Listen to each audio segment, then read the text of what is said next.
We understand that the past is behind us and the future is ahead. But all we can touch is the ever-unfolding present. The incessant march of time always appears in the same disguise, the now.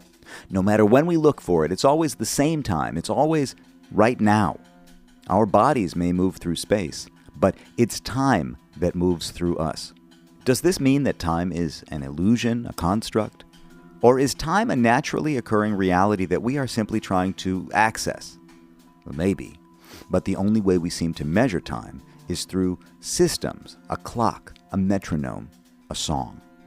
All of these are ways to make rhythm, to process the passage of time. To play rhythm well, it's said that one must have good time. But what is good time? Is there such a thing as bad time? Can some time be better than other time? Well, perhaps, because time marches on, but it takes a good drummer to find your way through the parade. Rhythm is the only way that we really deal with time as humans. You want to know how much time went past? You need a clock. You need a BPM.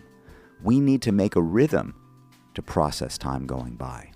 Those are not my words. Those are the words of Makaya McCraven. Welcome to The Third Story. I'm Leo Sidran.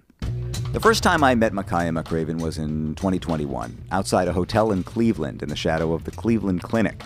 I was waiting to surprise my dad, who was giving a presentation at the Cleveland Jazz Festival. And Makaya was leaning against the front door of the hotel, waiting for a ride to his sound check. I don't know why they put the musicians at the hotel next to the Cleveland Clinic, but that's how it went. We chatted briefly, and when I told him I was there to surprise my dad, he said to me, "I hope my son does that for me someday." As the cab pulled up, Makaya watched our unplanned family reunion and smiled as my dad and I embraced. I don't think he remembers that moment, and if he does, I doubt that he remembers it was me.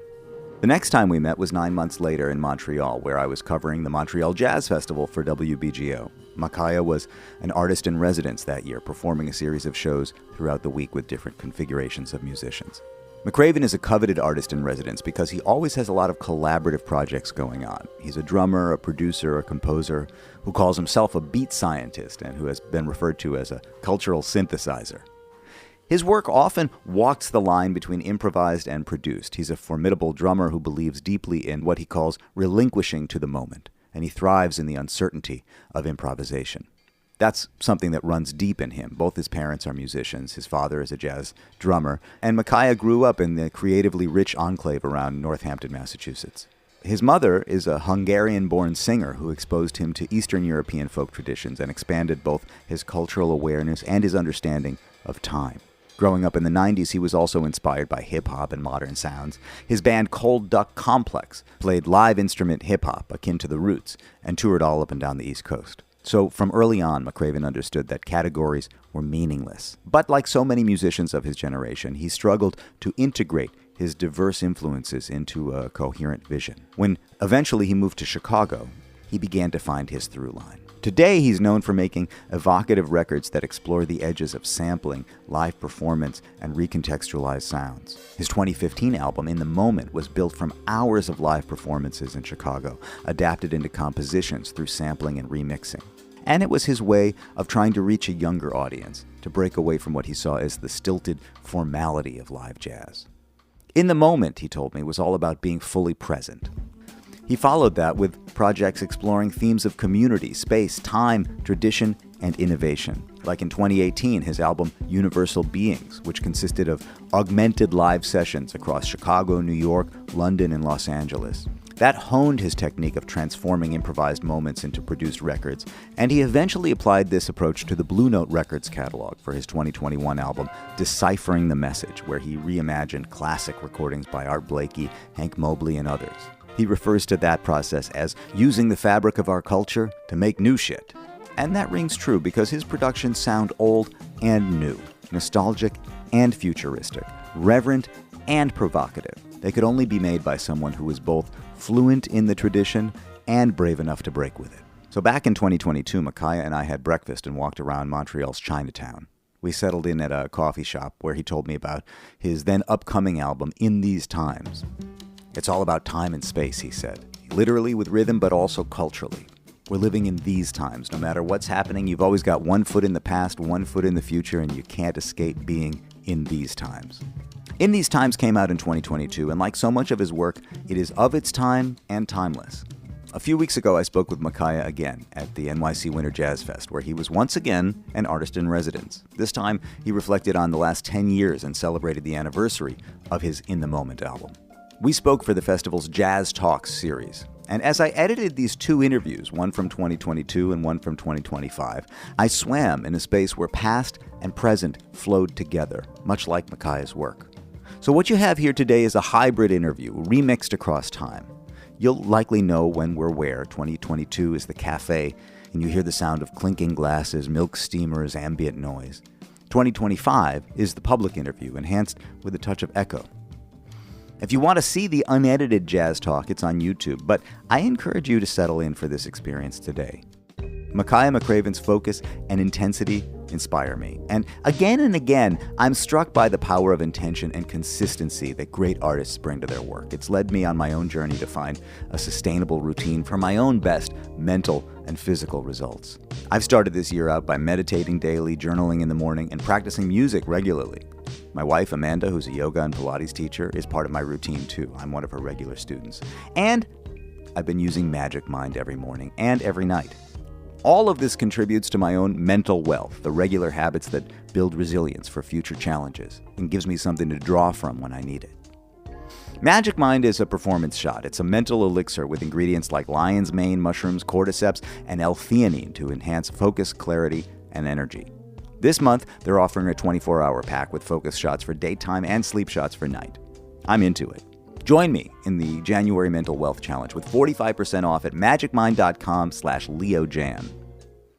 Third-story.com is the place for the archive. Hundreds of deep-diving conversations like this one, and including drummers like Nate Smith, Clyde Stubblefield, Eric Harland, and Tyshawn Sorey. And interviews that explore the Chicago thing, too, like the ones with Howard Levy, Andrew Bird, Kurt Elling, the late sociologist Howard S. Becker, and even jazz club owner Dave Gemolo. Check out my Substack for all the latest writing and new posts. It's leosidran.substack.com. And remember that we are made in partnership with WBGO. Visit WBGO.org/studios to find out more about all their award-winning content. Leave reviews, stars, tell your friends. If you want to hear an ad-free version of the podcast, consider supporting it on Patreon. It's patreon.com/thirdstorypodcast or on Substack to get a version with no interruptions. Here's me and Makaya McCraven talking it down in multiple dimensions. Makaya McCraven, man, you grew up in Amherst, Massachusetts. You grew up in a college environment around academics on the East Coast. Two artist parents. You were in the mix from the beginning. Yeah. You know, it's not an urban environment. Yeah. Right? It was a really cool place to grow up at that time. You know, Amherst had this kind of legacy from UMass of this kind of really strong black academic community because UMass was the home of the very first African American Studies PhD program. So we had all these, you know, W.E.D. Du Bois. The music department had like Max Roach and Archie Sheppard used to teach. Billy Taylor, Sheila Jordan used to come through town, and other academics as well. And so it's a place where there's always people, a lot of transplants coming through, you know, for a short period of time or settling there. And there was a community of really great black jazz musicians that my dad located us there for. To be near that scene. Those were his contemporaries. Those are the people he was working with, and it was not far from his parents. Right. And so that's kind of how we settled. That's how we settled there. And so having that elder community was really nice. But also then I found there, in it being a college town, is there were some music venues, you know, around, and some of the better music venues in a several mile radius. So we always had bands from New York and Boston coming down. It was a 3-hour drive from New York, 2 hours from Boston. Good place for bands to come and play coming off a tour. And as a young musician, having a band that could sell tickets, we're able to make relationships with other bands, getting us gigs to play, open for bands that would open for us, you know, here. And what was the name of your band? You had the Cold Duck Complex. Cold Duck Complex, right. It was a live hip-hop band. When there wasn't a lot of live, it wasn't even really a thing that much. You know, the Roots were just kind of getting started too at the time. Yeah, ready to go. Let any adrenaline flow. Who the hell is platypus, man? I'm letting them know. Never selling my soul for the cheddar and hoes. That ain't my style, man. Thanks for the sentiment, though. Just a malevolent schmo with a reverent flow and an obsession with a prophet who probably never show. I suppose hoping all I have it is inevitable. But you never know, man. It could be better below. And that was a great place because I had my own band and we were doing really well locally and regionally and doing some regional touring. I was playing gigs with people through my parents' circuit. I started to work with a lot of people from the university, both professors and other students. There was quite a lot of things to do in such a small town where I could be full-time working musician, you know, from the time I was basically 17 years old and doing pretty good, you know. And so it was interesting when I moved to Chicago because I went from having a robust kind of local regional career where I was like things were really solid, but there wasn't much room to grow in town anymore, you know. Is that why you left? That was part of it. I think really the thing was we were at a time in the band where got to a certain level, working enough, and half the band moved to New York City, and we were just looking for like kind of doing our tour dates, and we weren't playing local, and so we were kind of experimenting with not living all in the same place at the time. At the same time, I met my wife, and she got a job at Northwestern teaching tenure track position, and so I spent a year visiting her, and I'd go to Chicago for a year, and that's kind of really how I got the ball moving. Like show up to town, hit a bunch of jam sessions, you know, for a weekend or a week, go back home, work, play gigs, come back to Chicago. And eventually I made the move and I kind of was located to Chicago and I was doing the opposite. But when I moved to Chicago, I didn't know a soul. I didn't know anything about the city. All I knew was that it was a vibrant music town that I had a lot to unpack and uncover. If I was going to move somewhere, I needed work. I'm not going to do anything but play. That's what I knew. And it's like, so I just very systematically hit the scene. I made lists of all the musicians. Jam sessions, the whole thing? Jam sessions, open mics, gig listings, you name it. Like things I was not doing back home. You didn't have to do it at home. Yeah, not at all. But I would come and I was like, just everything. Let me find everybody. Doesn't matter genre. That's always and then introduce yourself, or just try to sit in, or whatever. If it's a jam session, you sit in. If you go check out a musician that you're interested in meeting, you introduce yourself at the end of their set. Listen and say something nice about the music, and you know, do a little bit of networking, and you see what relationships stick. See if we should play sometime, or if people hear you sit in, or your name gets around. Next, you know, your phone starts to ring, you know, and you just know the places and you become a regular. So like I would go to the Velvet Lounge every Sunday. I could go. That's where I met Junius Paul, Marquise, Corey Wilkes, and a lot of cats. That's the first thing I noticed, and that really connected when I go into the jam session, and they'd be going from free to straight ahead, and then they'd be playing like some hip hop, and I was like, oh my God, these are my people. These are my people. Yeah. It's like, because that's one thing with all the gigs I had back home, is I did not have a strong community of young black musicians that were doing as broad of stuff as I was. That was what made me really special back home, and gave me a lot of opportunity to work with bands across all these genres. And then I got to Chicago and I was like, oh, there's other people like me. And they're kicking butt.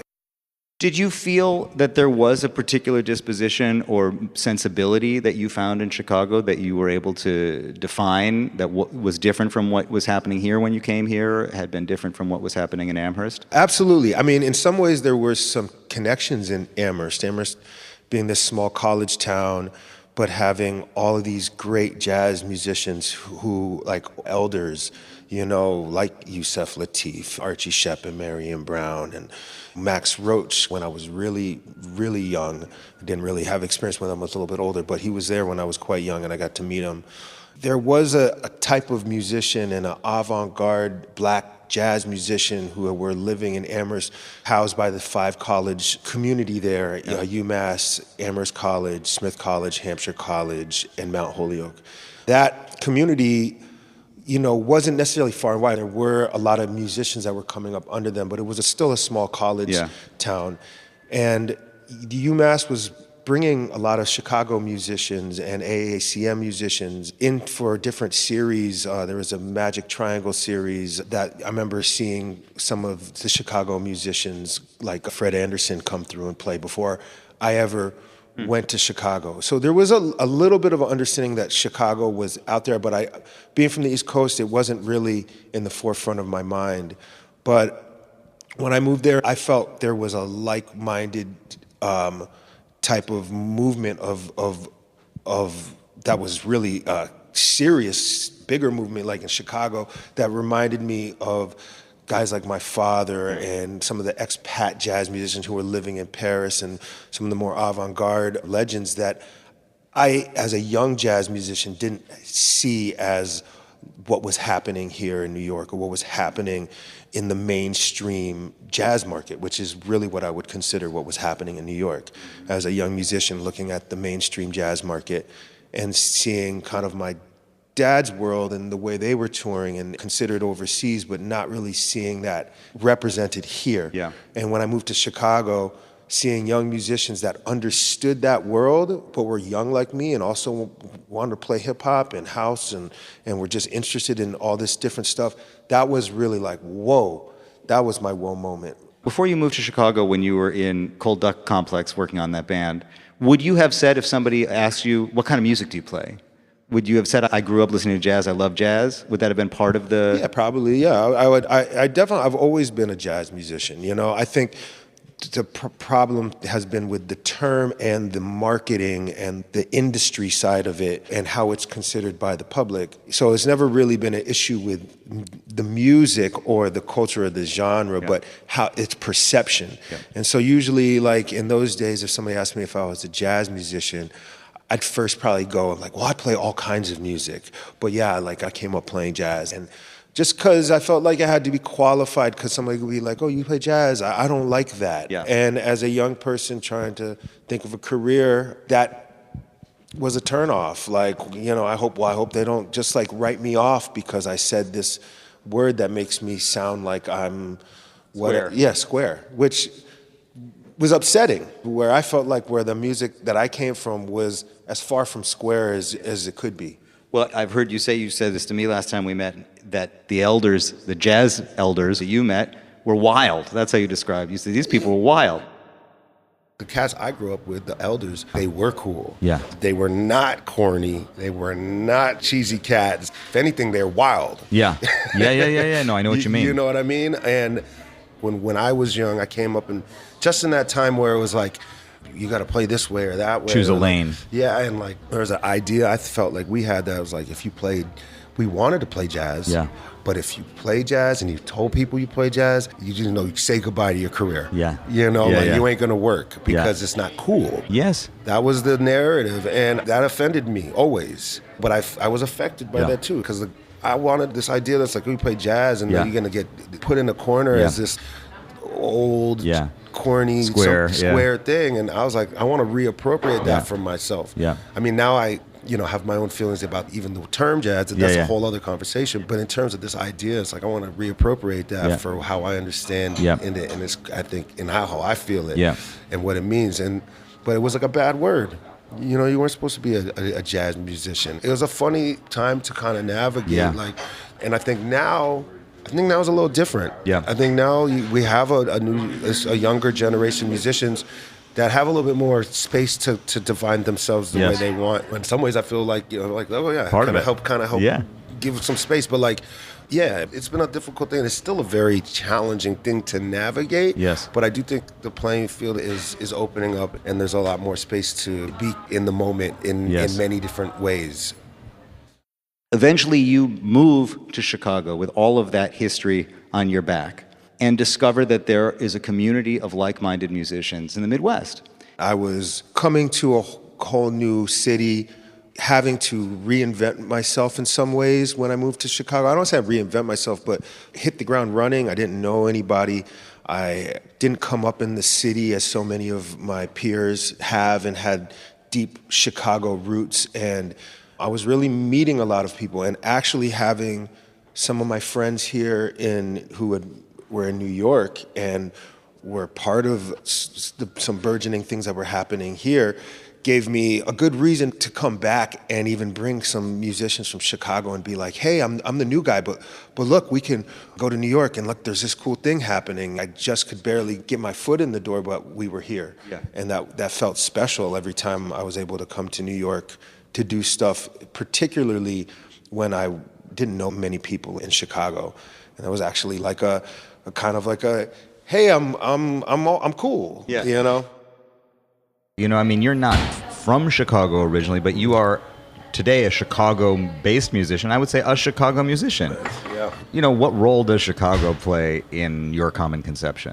Well, in my big-time music career, this is where I've cut my adult teeth, where the big boy teeth came in. Mm-hmm. One way is I've always felt like Chicago gave me a platform to be myself, you know, where I felt like, you know, pressures of like every time I went to New York and all my friends in New York of like fitting in, yes, you know, fitting into this like very big and broad and you're going to try to fit in and like, well, where do I fit? Then it's like, where do I fit in? Yeah. It's so big, you know, like I don't know who to fit in with. And I feel like I've seen a lot of young musicians who are incredible get just overwhelmed or eaten up by the city or like, you know, they weren't lucky. Yeah. Yeah. They didn't get the gig or they didn't get at the time, or it was too much for them to like have the side hustle, you know, to hold it down or whatever the thing was, or the tough skin. It's like people just were, and I had all that in Chicago too, but I feel like there was less pressure to like, there, you know, there's less little industry and things, and it's a little bit more down to earth where it's a working person's city. Yeah. There's a very high level of play, but it's not as much glamour around it. I like that about the city where nobody was gonna give you a gig because you got some nice shades on.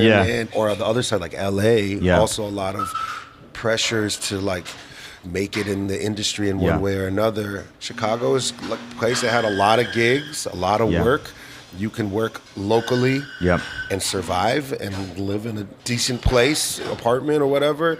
Chicago being that kind of working class place and having that pressure and also being fiercely creative, forward thinking, but being a little bit more contained in its own place. It really felt like allowed me to be like, yeah, I can sample myself. I can play free and I can make beats and I can play straight ahead and like all of this stuff is available and I don't have to try to fit in this clique or that clique and I can just be me, you know? And sometimes the city gets overlooked. It's been a wonderful place for us, me and my wife, to be settled. And, you know, I'm really grateful for the scene and all the musicians and people who've helped me get to where I am and help, you know, kick my butt on the bandstand. And it's killing.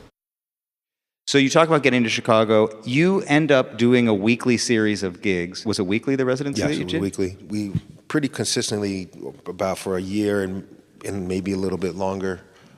And you mostly did this in a club that was in a converted bank vault. Yeah, I mean, I wouldn't even call it a club or a music venue. International Anthem, or actually a company that was a sister company, Uncanned Music, was starting to do these series before the label inception.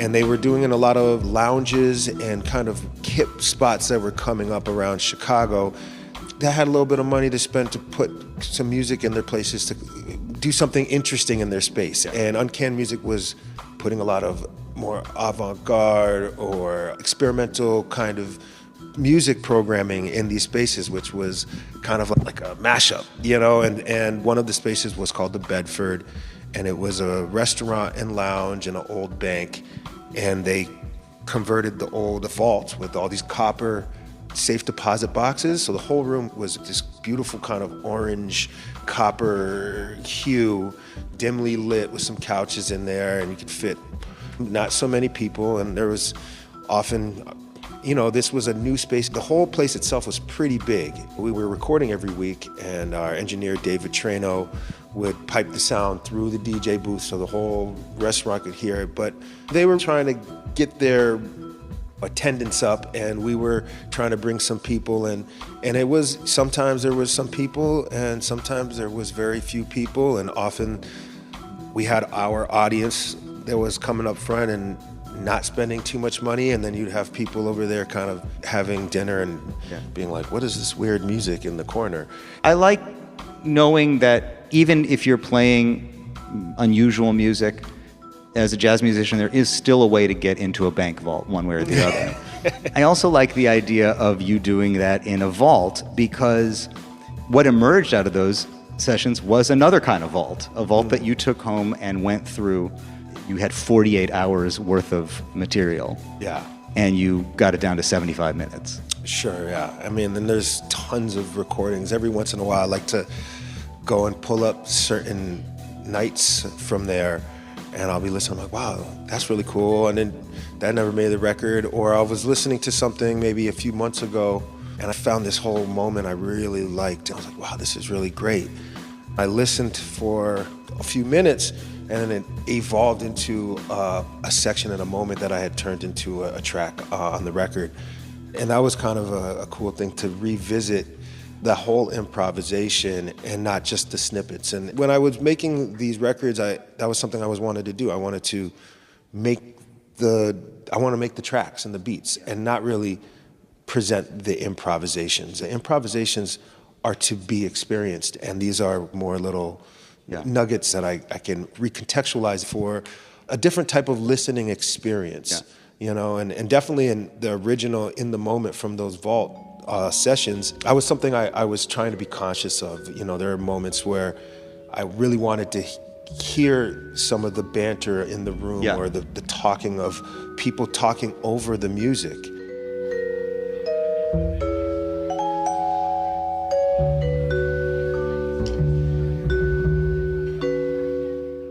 Part of the story is when there's world-class music all around you, you know, there are cats and musicians trying to play gigs all over the place. And sometimes if it's presented in a certain space, you give them all of your attention. But I mean, I think there's famously, you know, somebody's playing a $1 million Stradivarius in the subway and nobody pays attention. And so then to recontextualize that into like something that's more like popular music or like beats or something that was a little more broad in the contemporary space. You know, I was trying to bring people in that room. It's like, next time we're doing something improvised and more artsy, maybe you want to be there too. Yes. You can walk into a random lounge or bar in Chicago and there could be world-class musicians playing, and you could like talk over them and not see them, and then the next night go out to see your favorite artist and the same person's on stage and you're like knock on the door to get backstage. You know, it's like, well, recognize that artistry and the musicians here, you know, when it's right in front of you, and we could be looked at different to where you are. Yes, you can be looked at different where you are. Thank you guys for coming and joining us for, you know, our exploration and improvisation. That was a rhyme. You can clap for that. Both ends in the same suffix. Okay. We're going to keep on going. You are walking this beautiful line between spontaneity and improvisation and being in the moment and thinking big picture about how to repurpose and produce that work later on. When you go into the zone of improvisation, are you fully shutting off what this could be or will be later on? Or are you hearing stuff as it's going down and thinking, I'm going to use this later on, I got to remember that thing?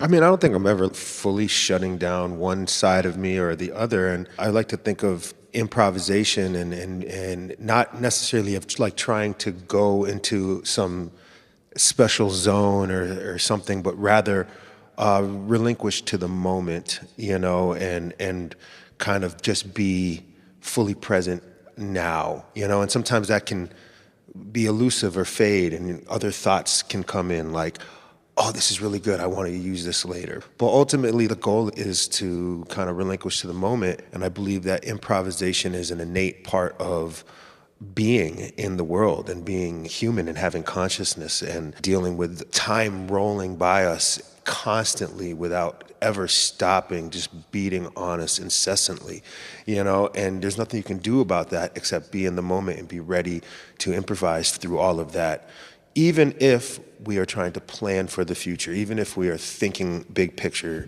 whether that's how to create a healthy life for yourself and your family or whatever.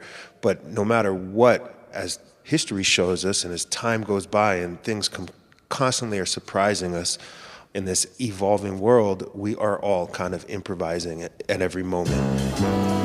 Ladies and gentlemen, as you know, we have something special down here at Birdland this evening. A recording for Blue Note Records. When you applaud for the different passages, your hands go right over the records there, so when they play them over and over throughout the country, you may be someplace and say, well, that's my hand on one of those records that I dug down at Birdland. The process that you describe of going through those recordings and finding the sections that you wanted to turn into tracks is very much like what crate digging beat makers went through originally when they revisited old records. You were working with material that you had generated, but it's very related to the process of a hip-hop producer going through all kinds of old records. You ultimately then applied what you learned with your own recordings to looking at the Blue Note Vault and the Gil Scott-Heron record that you did. What did you take with you from the in-the-moment experience when you started to work with those kinds of projects? Kind of on the first part, what you said, just experimenting with these tracks was because me wanting to take part in what hip-hop producers were doing. I first got into production and wanting to sample things before I moved to Chicago, and had this whole hobby. Before the Bedford, every gig I had in town, I'm working 5-6 nights a week, I'd come home and be on my computer or sampler and trying to make beats. And I didn't really feel like I had an outlet for that. As a professional, full-time musician, I was doing this whole hobby as a beat maker, just making beats and wanting to do that, but then not unknowing where there's an outlet for that, how to do that commercially, like how to sample. It was right in the crux of legal sampling, legality of sampling. And so as an instrumentalist, I was coming at sampling from a whole other perspective. I'm like, okay, what equipment do I need, and what are techniques of sampling? So all this was kind of a study and experimentation, and I used to go to beat nights at different clubs in Chicago. I used to show up and talk to producers and like try to get to know people and ask them questions about their production. And so I kind of felt like when I started to apply that to my own recordings was an aha moment. And kind of from there, when I got to get into the Blue Note kind of time, I was trying to apply some of those similar techniques that I was coming across, but then there was a whole nother level of new ideas and things, and I was just trying to do some different stuff. I came to different kind of walls during the production of that and the Gil Scott-Heron project, where I was kind of using samples, but also recording more of myself. And it's always, to me, I guess it's always just, it's like my record making process has been a process of discovery.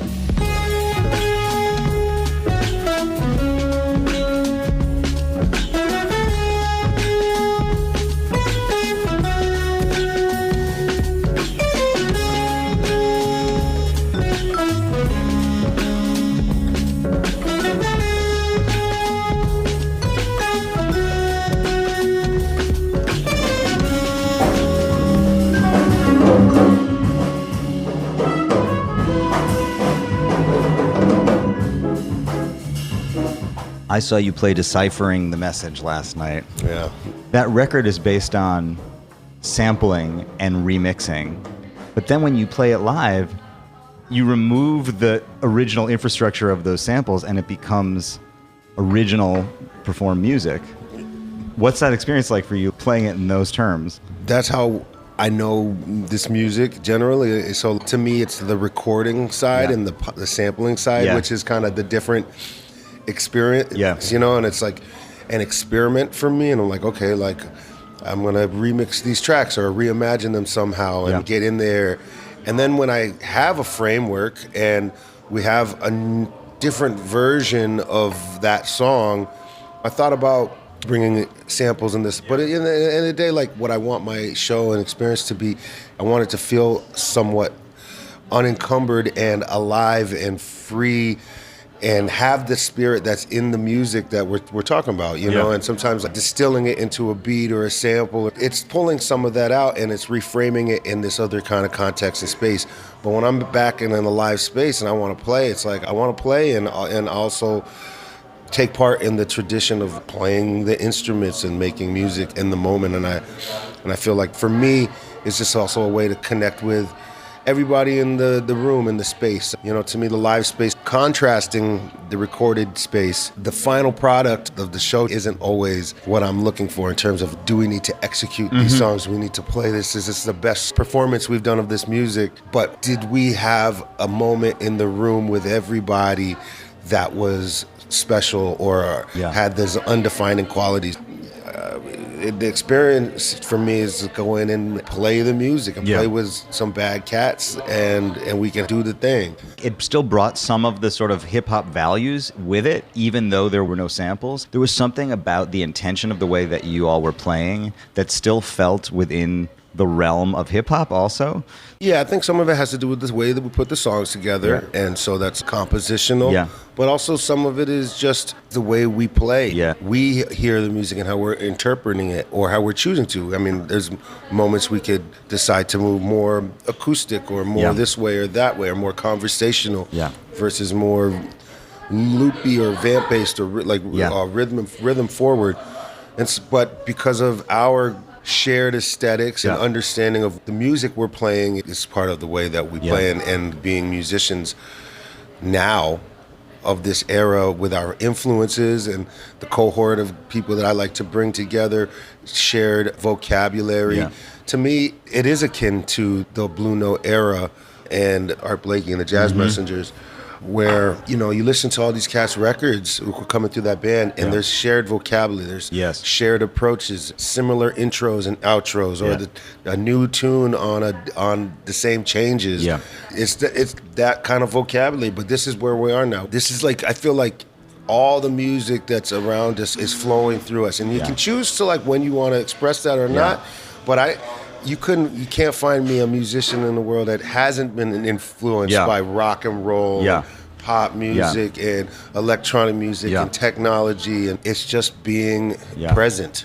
You said this thing about how you have these two sides of your life. You know, you have this sort of the beat scientist side of your life, track making, production side, and then the live performance side. I think particularly drummers today are dealing with that in a way that other instrumentalists maybe can choose to or not. But as a drummer, like, you're gonna deal with samples, you're going to be dealing with program music, you're going to be interacting with it. Part of that is, again, being of this time, you come up and you like put on a modern record and you're like, man, these drums are really tight.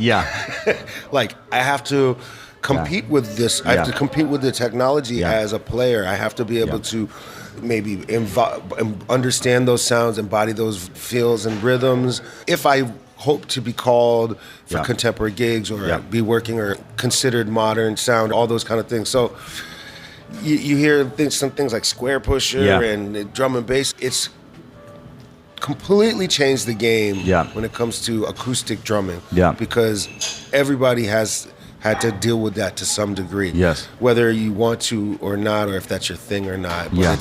But now it's part of this many sounds that we have.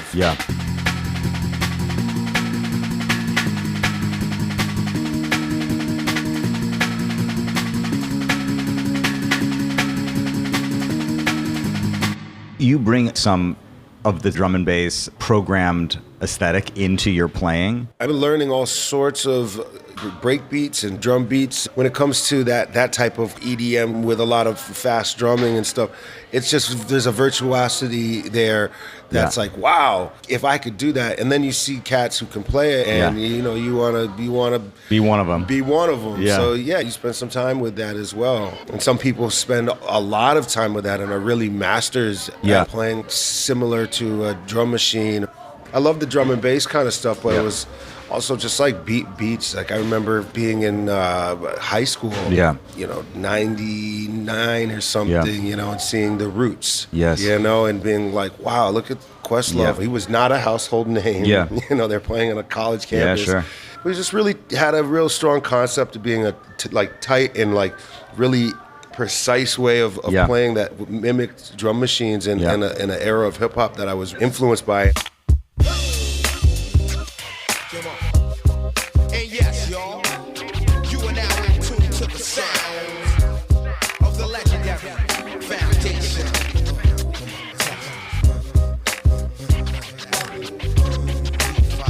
Seeing him do that on the kit, I was like, oh wow, okay, what do I need to do that? And that's instead of like maybe being virtuosic and playing lots of notes, but how to get certain types of sounds and timbres and subtlety of feel, which then I've, as I've matured, it's like, wow, it's like also when we get to the minutia of feel and things, it's like this, the ride cymbal and the swing pattern and the quarter note and just how you feel the beat, whether that's to a grid or off the grid and all these different dilla and where these things kind of fit.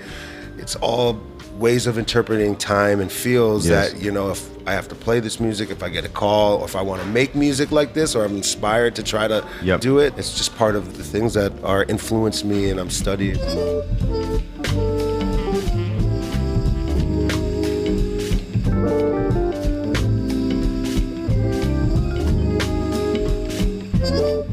When people talk about you, because there are so many facets of what you do, I think the word composer falls a little lower on the list than maybe it should, because you end up writing, even on the Blue Note record, you ended up writing all of these new compositions on the infrastructure of the original stuff. You wrote new repertoire.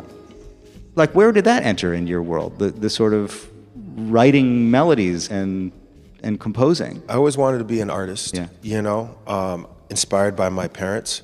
Both of my parents have their own records. I remember growing up and having vinyls as a kid with my mom's face on the front with her group Kalinda and my dad, and a lot of independently produced records he made.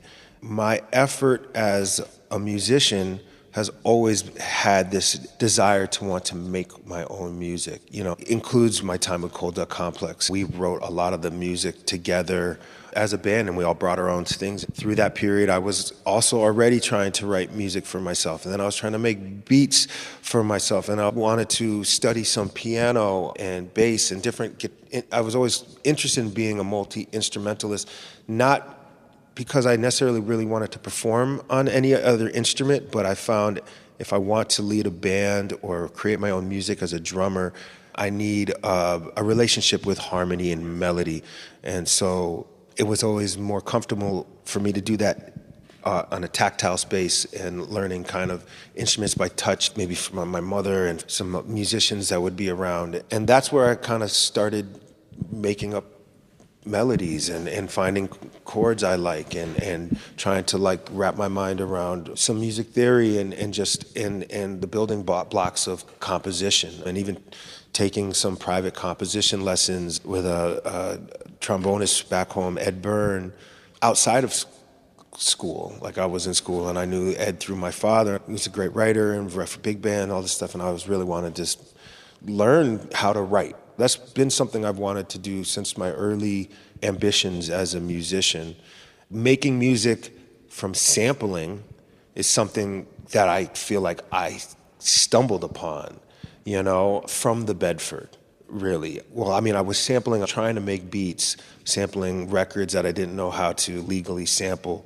But then when I started sampling myself, and that became an avenue for me to write in that way. One thing that I also felt was almost like it was hearing music from an alternate universe, because, yes, there's a tradition of writing new melodies over standard changes, right? This contrafact thing where people would take, Bird did that, Charlie Parker did that, a lot of people did that. There's a huge tradition of that. But what you're doing is actually taking the source ingredients of the music, including the harmony and the bass lines, and flipping them around. So it's like, what if the bass line in Night in Tunisia was inverted? Backwards. What if it was backwards? And what if that was the world that we were living in for the last 75 years? That's what I kept feeling. It was like, this is almost like music from a parallel universe where the bass line of Night in Tunisia is backwards. It's an odd feeling, and it's a cool feeling.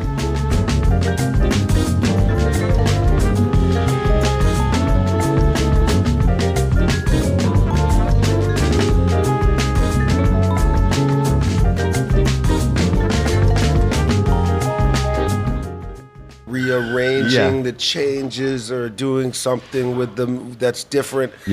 I guess, I see how it's different, but I also feel like when I was in school, everybody is like tasked to make arrangements of this tune and that tune and reharmonize this tune, put different changes and change the time signature and, you know, like listen to some arrangements by SF Jazz Collective of like Stevie Wonder music, and it's like...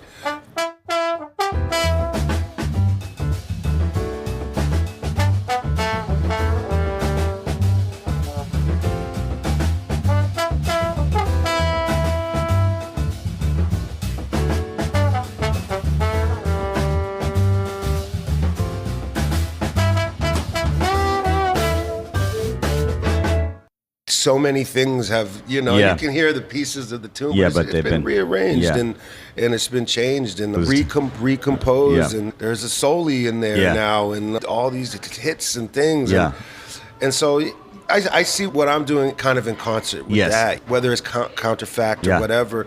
It's sampling, reusing ideas, repertoire, vocabulary is part of this music. Now we're in this new point in technology, we can do things that we didn't dream of before, you know, but that's been the case of recorded music the whole time. To me, jazz is about innovation.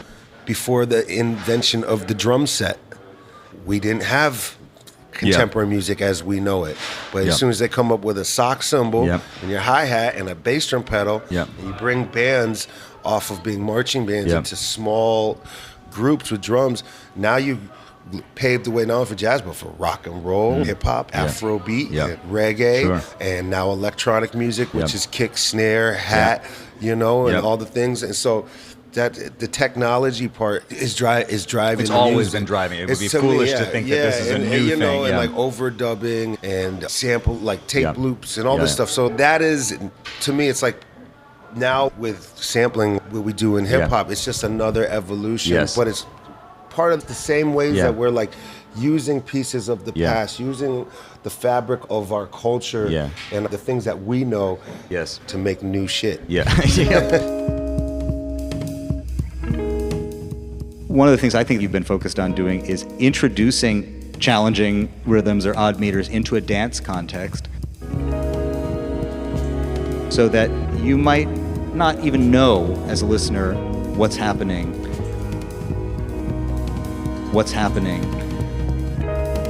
As a listener, you might dance, you might not even know as a listener what's happening. What role was music for dancing playing for you as you were coming up and starting to put music together? Oh, there was always music in the house and dancing in the house, in my grandparents' house, in the holidays. But really, the odd meter music in a dance context directly comes from my mother. You know. And a lot of people are asking like drums, and my dad's a drummer, and rhythm, and but this is like came from the Eastern European approach. Because where's she from? She's from Hungary, from Budapest. And a lot of music she made was in odd time signature. And actually the early foundations of the band called The Complex, the instrumental band, we first started to play together was backing up my mother for local gigs. Really? You know, when I was 13 years old.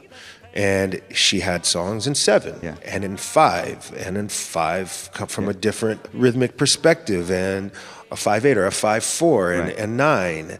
And we were kids, and it was like, okay, play this stuff. And in the early 90s, you know, odd meter jazz was getting really big. And, you know, I'm a big fan of the Dave Holland Quintet, and the classic jazz 7/8 was all over the place, Brad Meldau.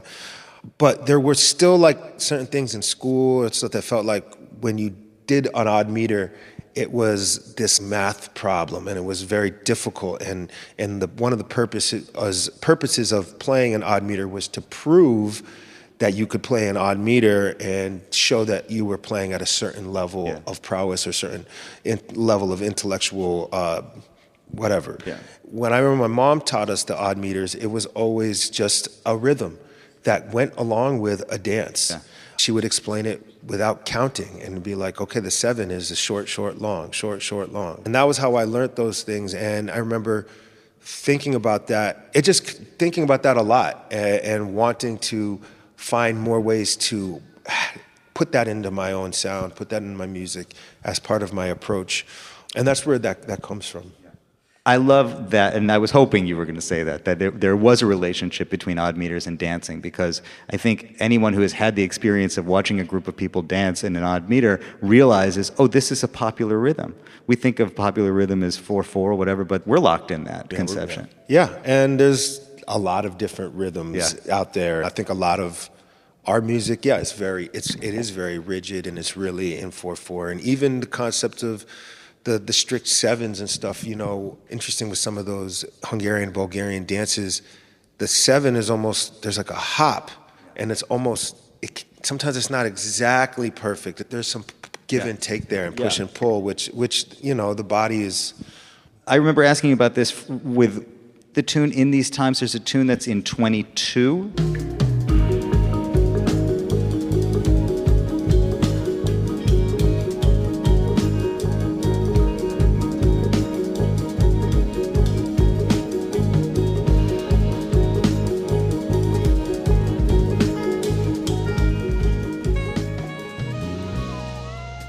In These Times is a record I've been more or less working on my career. It's kind of based off some rhythmic concepts I've been working on for a while. It's just like that I've been playing in my shows for a long time and just working on. It's part of my sound and my thing. And how do you describe the rhythmic concept? Well, it's like I'm taking kind of odd meter subdivision and putting them into a variety of a way that kind of feel more like maybe 4/4 or 3 or something that's more familiar. So the song you played last night sounded like, for the most part, it was in a fast 7. But it's actually an 11. Realistically, it would be 22 beat rotation. Yes. Right? 2 sets of 11. But because it's split in half, you have an even, a downbeat in the middle. Big even beat, right? And so to the listener, I feel like we can still get with the large rhythm and feel of groove, but I can be doing intricate kind of things on the inside. I think even the band was able to feel it as if it was in 4. Mm-hmm. The bass felt like I was checking him out, and I actually think he can go in and out. Yeah, he didn't have to keep subdividing it. Yeah, but also level. Doesn't need to necessarily be metronome. It can be there's a push and pull. Yeah, and if you my mother is a Hungarian folk musician. Yes, would look at certain Hungarian folk tunes, and you watch the dances. And they'd have this kind of swing to this 7, and people dance. Yeah. Seeing people dance to these kind of rhythms was a big click to me. It's like, I want the music I still want to play this stuff, but I want to play it in a way that people can feel me. Yes. And it's kind of swinging.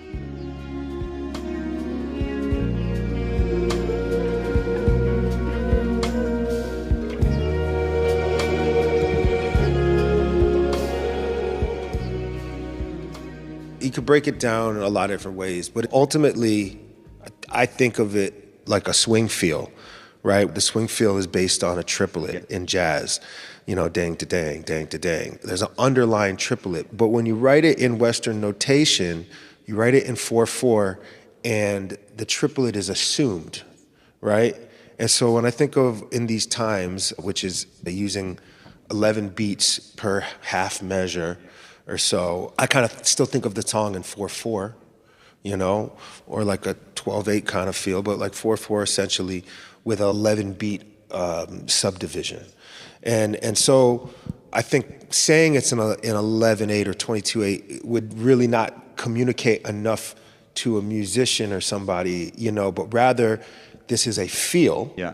And once we get the feel under our fingers, then we can apply that to almost any song in 4/4. And my composition teacher used to say, and this could be controversial with some drummers, but in the music recording world, in terms of royalties and stuff, a drum beat is not in a composition in the same way that a composition is a composition. You can take the melody and the chords of a tune, and just like so many modern jazz reinterpretations, you can put it in 7/8 and still recognize the tune. You can do it in 3/4, you can still recognize the tune. You can put an 11/8 feel, and the tune itself is a song, and that song is recognizable regardless of the feel you put underneath it, or even the arrangement, where you can add a different intro or a different outro. Where I find that like a lot of more modern jazz kind of started to move into the spaces of more through composed types of pieces, where without, say, like the intro bass line and the time signature and the hits, you start losing core elements of the composition, you know, which is something that has been a strong idea for me in terms of jazz and the different eras and the moments, where I think the popular days of jazz, say, was very song-oriented, where there was a lot of reinterpretations of the jazz standard. The whole repertoire was around like show tunes and songs that people knew. Even when the music was expanding and you're playing My Favorite Things is such a classic tune from The Sound of Music. You could put that in a different time section. You could reinterpret it as a hip-hop version, you know? I mean, Andre 3000 did do that on a record before he was a jazz musician. Yeah. Before he was a flute player. Okay.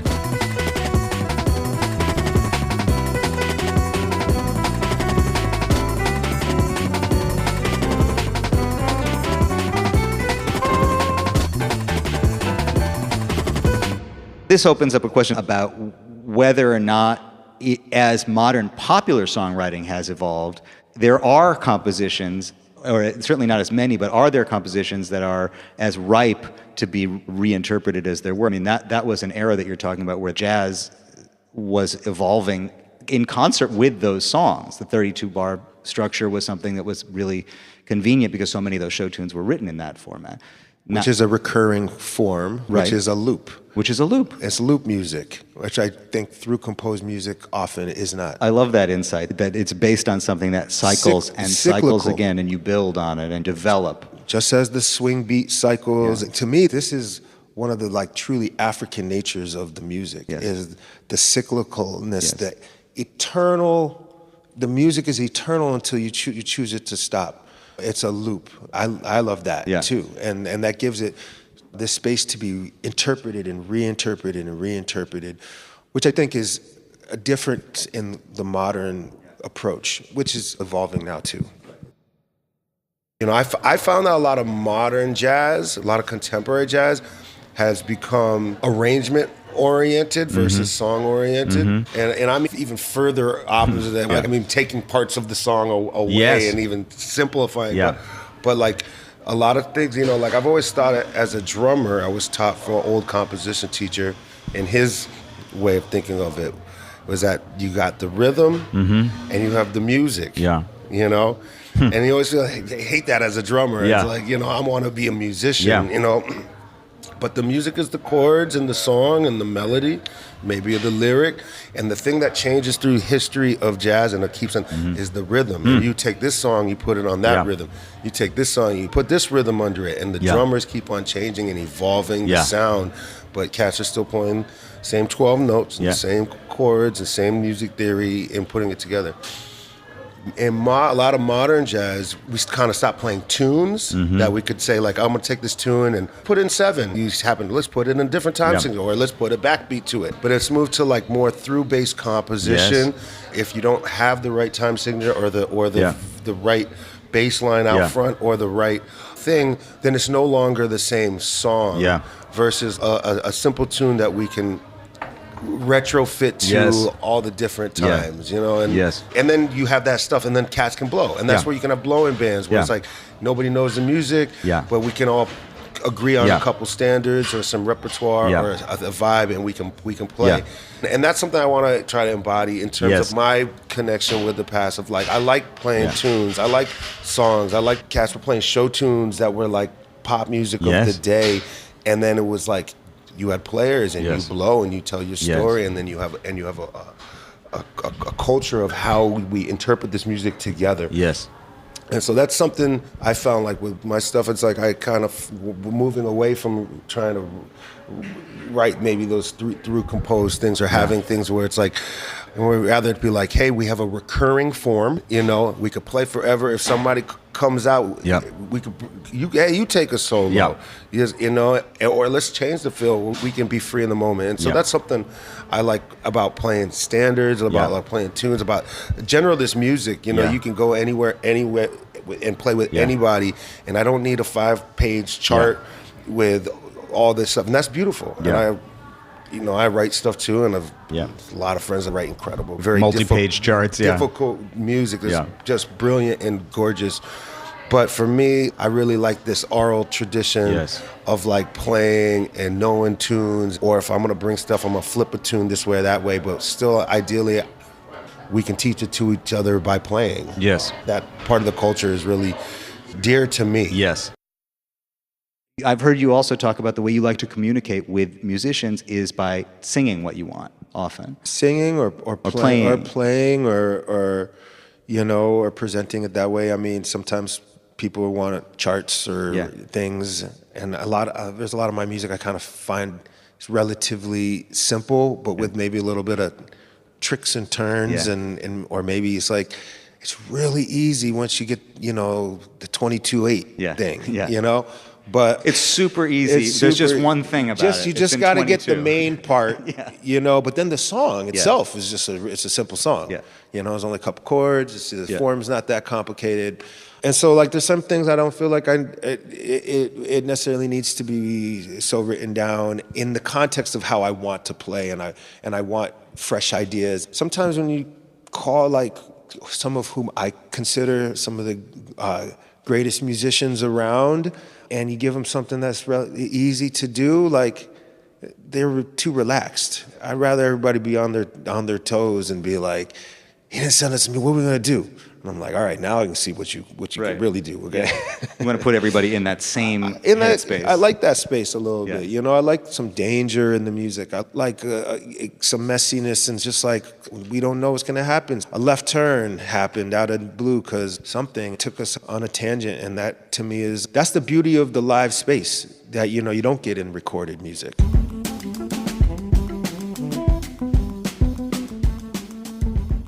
I love this conversation about going from Amherst to Chicago, but at some point it seems like you had the idea to explore physical space in recording and in making music with people, right? Because you did this project where you went all over the world and set up these different groups of people. What opened that box for you in terms of going to different spaces to work? Well, moving to Chicago, and, you know, a couple of things. Being from Amherst and seeing a regional scene like that, and visiting Paris a lot, where my dad had made his career really happen in the European scene, I feel like I've had a proximity to smaller music communities that are strong and vibrant, powerful, and meaningful. Even if people don't recognize that, there are great musicians all over the place, and we can actually play together. I moved to Chicago, and I'm building my way up, and everybody's getting to a point, it's like, when are you going to move to New York? And I'm like, well, do I have to? Or is it possible to create a career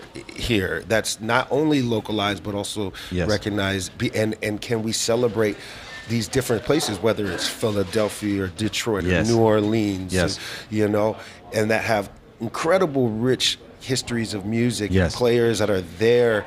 And so when my record In the Moment kind of hit, and I started to get a lot of press, it was the same time Kamasi was hitting.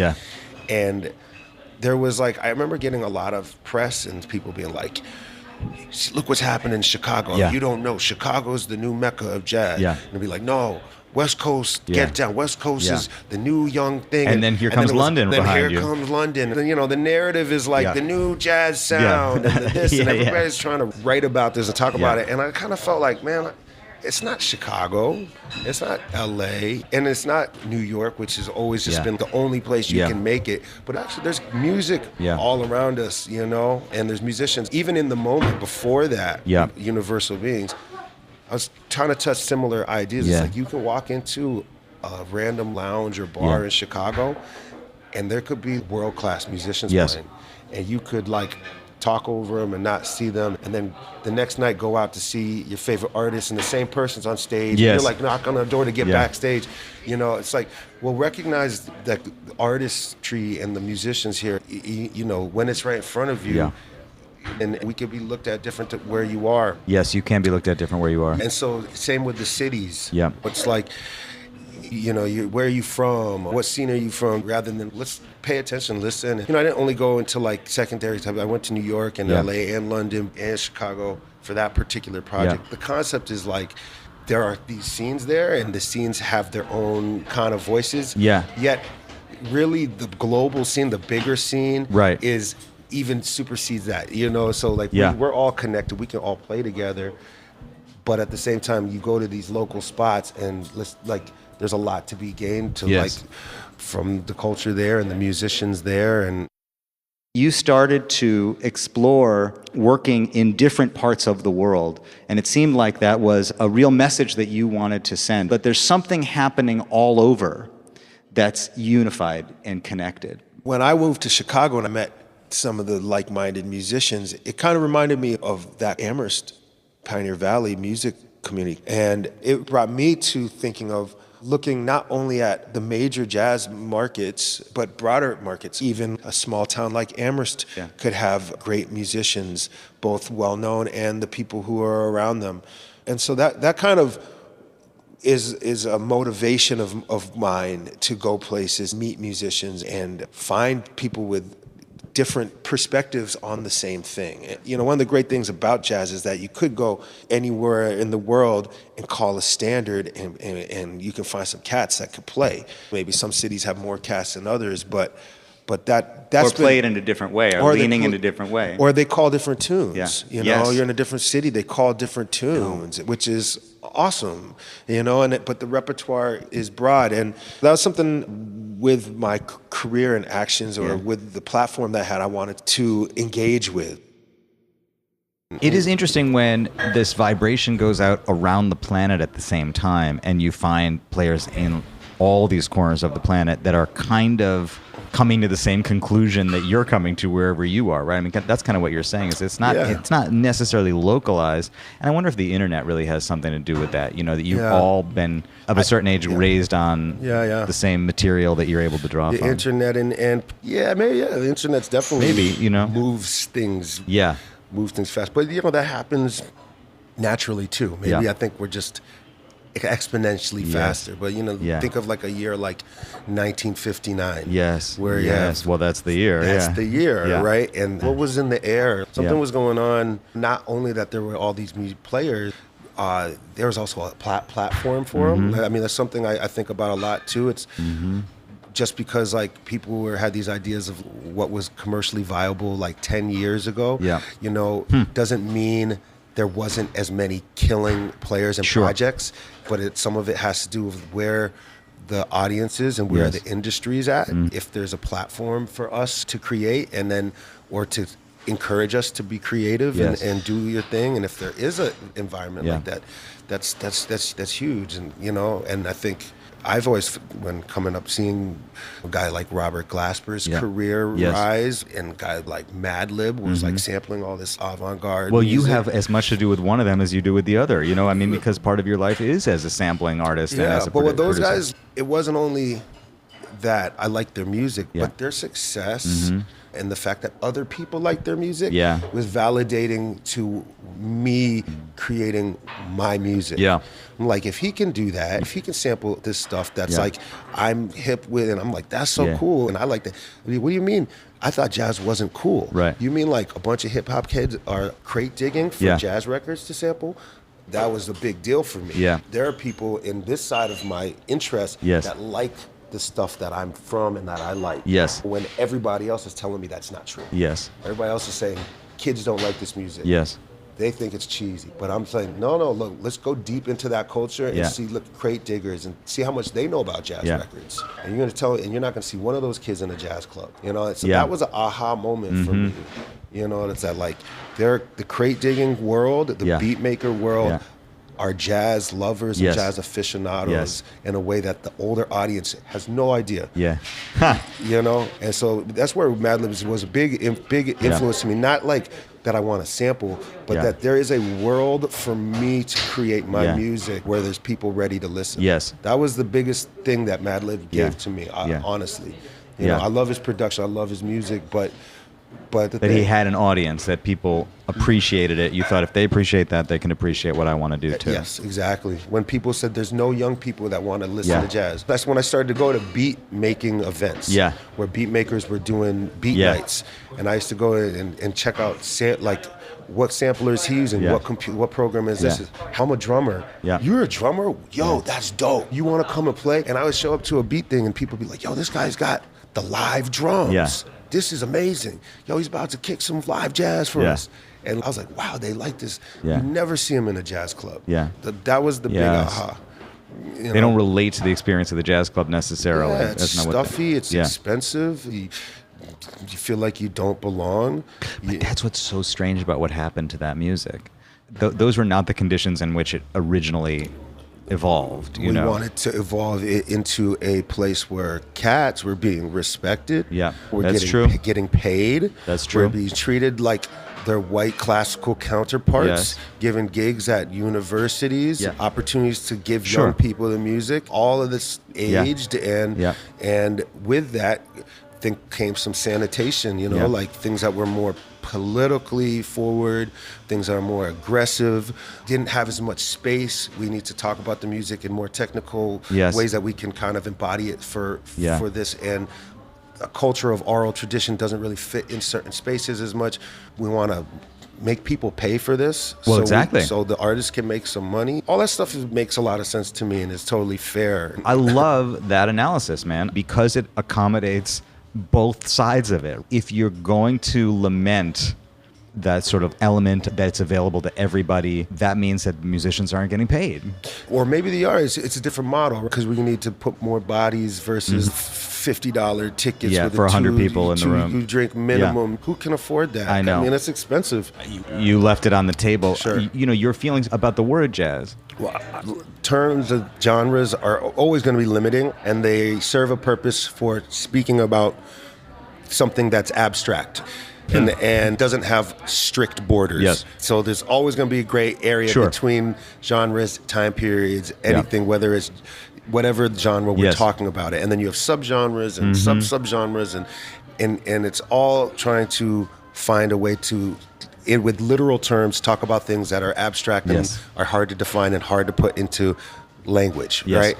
And so jazz, when dealing with such a big and complex and conceptual kind of space, you know, within black music and everything, one way I think of it is like jazz, the word jazz is at best terribly insufficient when describing the phenomenon.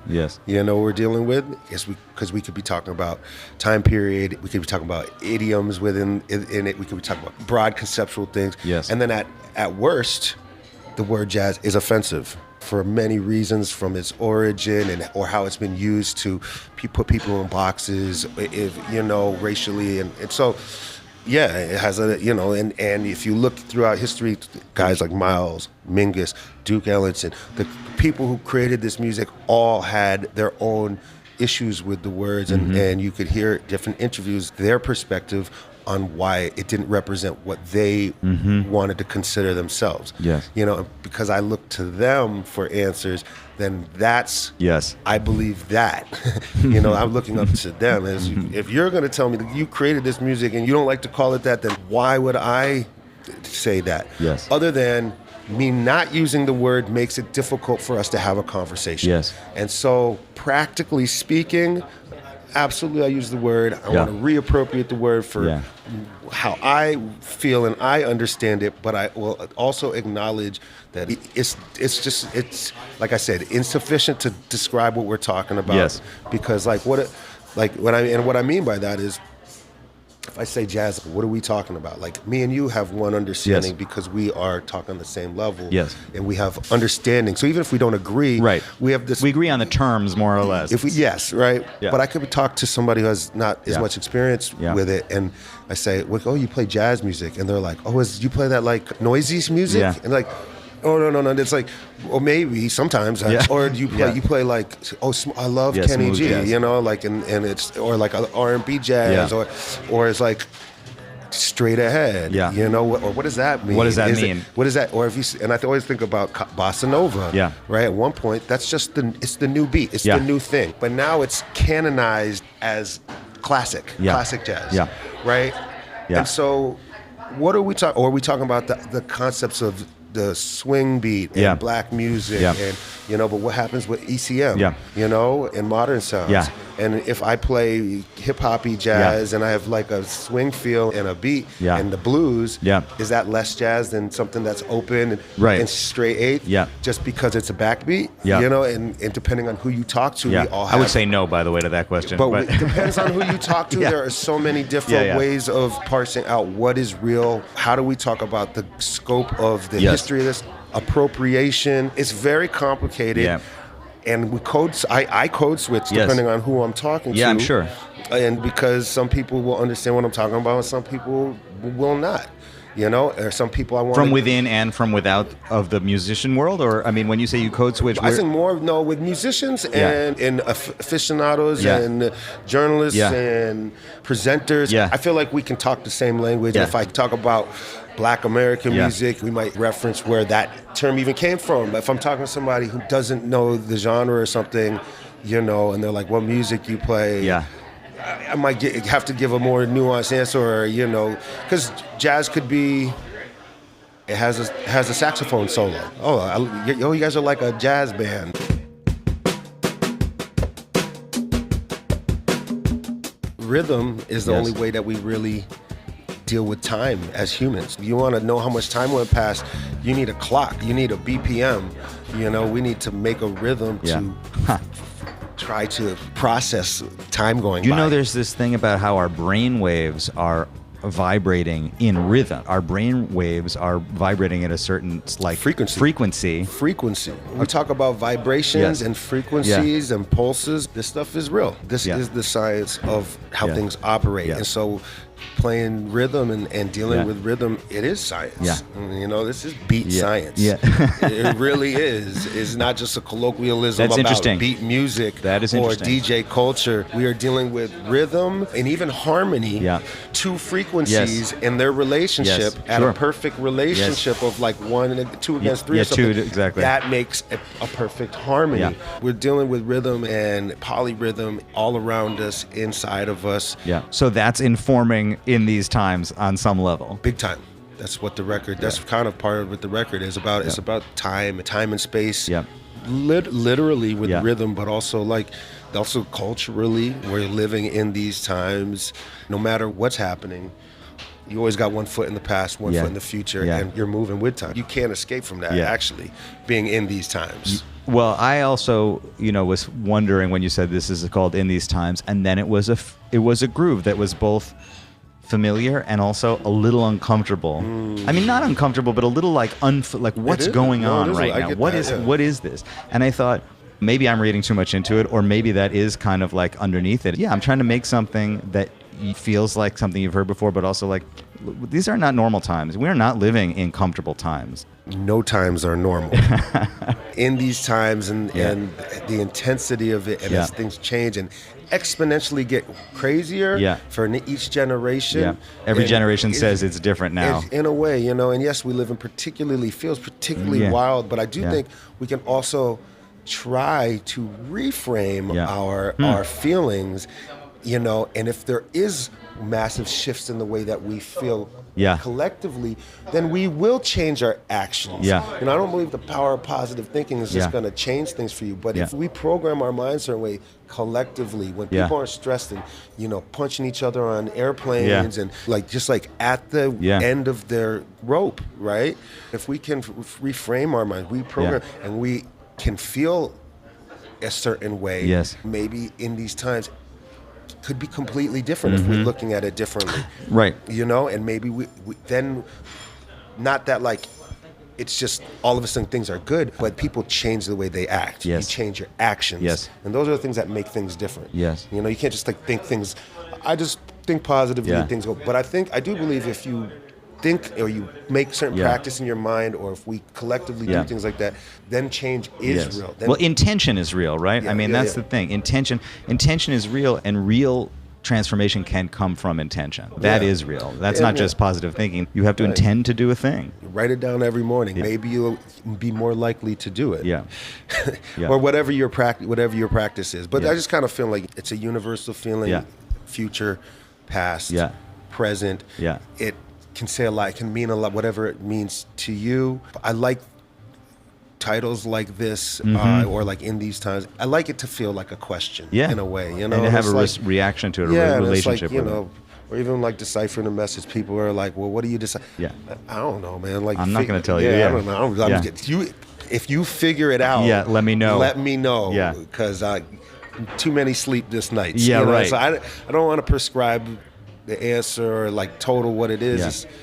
It's a lot of things. And it's kind of how you deal with it. You know, and hopefully that ages like a fine wine. Yes, you know exactly. Well, we're always going to be living in these times, whatever times we're living in. Makaya McCraven, thank you for taking time. Thank you, Leo. And breaking down the science of rhythm with me today. It's really been a pleasure. Thank you. Makaya McCraven, thank you for coming out and joining us in this exploration of improvisation. Thank you. You can clap for that, by the way.